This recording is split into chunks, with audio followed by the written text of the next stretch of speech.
Et bonjour à tous, c'est Olivier, j'espère que vous allez bien. Et dans cette petite vidéo, nous allons voir la salle agentée sur TryHackMe. Toute petite salle en fait qui est juste là pour nous montrer un exploit qui a été intégré dans une version un peu spécifique de PHP et qui nous permet en fait de faire du Remote Code Execution. Alors, la salle est lancée, j'ai rajouté son IP dans la conf de mon DNS Mask. Et alors, on ne va pas faire de Nmap, étant donné qu'il n'y a que le port 80 qui est ouvert. On va juste aller voir ce qu'il y a dessus. http://agent.t.tryacme. Voilà, et on tombe sur un site, un genre de dashboard. Voilà. Donc, ici, qu'est-ce qu'il faut faire? Trouver une info qui va nous aider à pouvoir obtenir un shell sur le serveur. Alors, le truc qu'il faut voir sur cette salle, c'est dans la fenêtre de développeur, voilà, de votre navigateur. Vous avez le network de lancer et vous rafraîchissez la page. Ici, on va prendre donc la page, le retour que l'on a eu, le code 200, voilà, ici, et on a le headers. Si on fait défiler le headers, on a ici une info qui, d'expérience, n'est pas une info que l'on voit souvent. X powered by PHP 8.1.0-dev. Si on regarde sur Google, on va taper PHP 8.1.0-dev exploit. Et là, effectivement, on voit que cette version a une backdoor.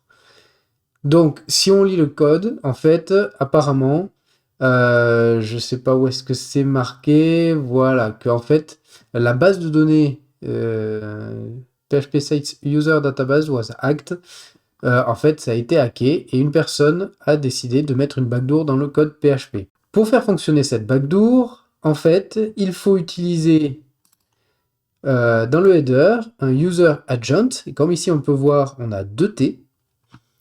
Et à l'intérieur, faire commencer la ligne, la valeur de ce user agent par zerodium. Tout ce qui sera après zerodium sera une commande PHP qui sera exécutée. Alors, bien sûr, vous pouvez utiliser les POC. Ici, il y a un POC pour avoir la backdoor et il doit y avoir un autre POC ici pour avoir un reverse shell.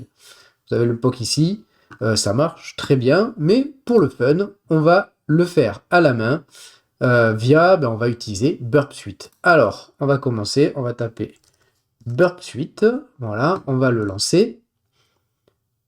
Voilà, Next, Start Burp. Comme ça nous fait de l'exercice de voir, d'utiliser un peu Burp Suite. On va aller dans Proxy, l'interception est activée. On a ici la page. Allez, on va activer le proxy de Burp et on le lance. Voilà, donc la requête a été interceptée. On va l'envoyer dans le répéteur ici pour pouvoir la manipuler. Donc, ce que nous dit le site. Alors, attendez, on va désactiver ça. Et donc, le site, il nous dit, voilà, un user agent. Et donc, le user agent, ok, on va le taper ici. Comme on peut voir, juste en dessous du user agent normal. User agent, je ne l'ai pas copié. Hein, hop. Voilà, avec 2 T, 2 points. Et que la commande doit commencer par, on l'a, zerodium. Voilà.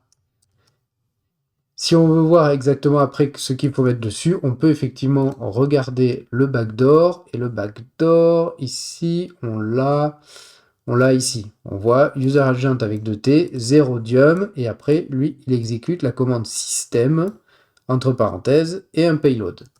Alors, nous, on va faire pareil, mais par exemple, si on ne voulait pas system, on pourrait mettre exec, qui est une commande PHP. Voilà.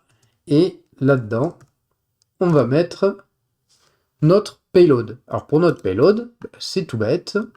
On va aller récupérer une commande de reverse shell. On va prendre celle-là, par exemple. Voilà. On va la mettre ici, là-dedans. Je vais changer ces cotes par des doubles. Voilà, parce qu'on a déjà les simples pour la commande. Et il me faut mon adresse IP. Voilà, en local. Donc, on va aller la récupérer. Mon IP, c'est celle-là. Très bien. Voilà. Et donc, normalement, si on avance ça, on devrait obtenir un reverse shell. On va quand même se préparer le petit netcat. Allez. Alors, est-ce que je peux... Hop, on va essayer de faire ça comme ça, de voir si on peut le voir s'exécuter en direct. Ici. Alors, netcat, send. Alors, non, unexpected. Ah, effectivement, petit détail, à la fin, comme c'est une commande PHP, il faut mettre un point virgule.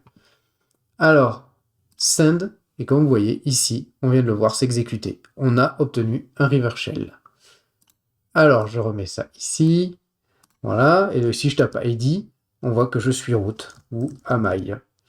Voilà, on ne peut pas le stabiliser parce que Python n'est pas installé dessus, mais c'est pas bien grave, on est déjà root et on n'a qu'un flag à trouver.